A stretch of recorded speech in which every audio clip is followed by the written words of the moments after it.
ვიან გავედით უკვე მოხდა ყველაფერი დამახსოვრდა თანახმად დაწყვეტი. აქ იყო ეს გარდაცვლილიც?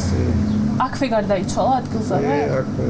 39 წლის კაცი ავლაბარში თავდამსხმელმა დანით მოკლა და დანაშაულის ადგილიდან მიიმალა. თვითმხილველები ყვებიან, რომ დაპირისპირება ლუდის მაღაზიაში დაიწყო, სადაც თავდაპირველად იყო გინება. რამდენიმე წუთში კი ქუჩაში ხალხს საზარელი სურათი დახვდათ.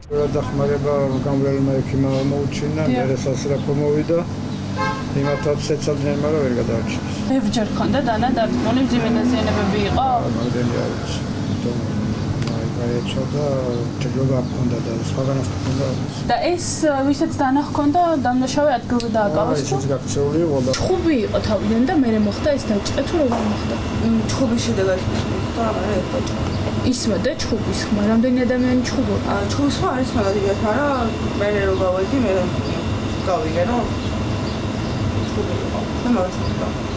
ეგ ისო დააკავეს. სასტიკი მკვლელობის შემდეგ გაქცეული 62 წლის დამნაშავე პოლიციამ რამდენიმე საათში დააკავა. მას ბრალს დამამძიმებელ გარემოებებში განზრახ მკვლელობის მუხლით წარუდგენენ. ადგილობრივები ყვებიან, რომ მკვლელმა ახალგაზრდა კაცს დანა ზურგიდან ჩაარტყა.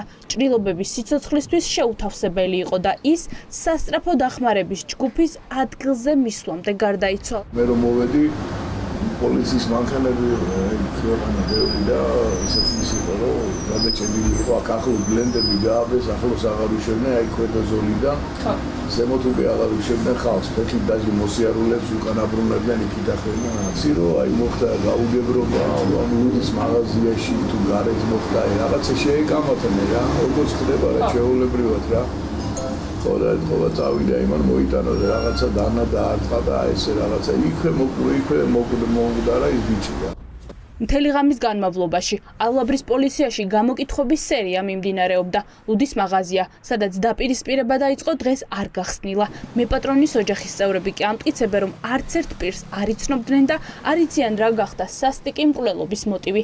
ძალოვანი უწყების თანამშრომლების ხელშია სამეთვალყურეო კამერების ჩანაწერები, სადაც თავდასხმა და სასტიკი მკვლელობა ქრონოლოგიურადაა აღბეჭდილი. თქვენ რა იცით რა მოხდა?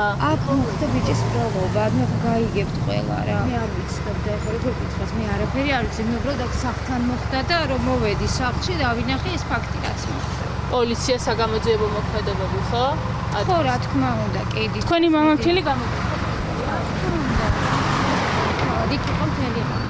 იყო ობიექტი პოლიცია და ჩაატარეს ყველაფერი რაც საჭიროა. კამერების ჩანაწერები თუ წაიღეს. ყველაფერი აქვს დაკეთებული რაც საჭირო იყო საქმესთან დაკავშირებით. ეს თქვენი კამერები სავარაუდოდ უყურებს ხო იმ ადგილს? ჩანდა ეს ჩხუბის ეპიზოდი და რო არ ვიცი დეტალები და 62 წლის კაცი ახლა წინასწარი მოთავსების იზოლატორში ბრალის წარდგენის მოლოდინშია.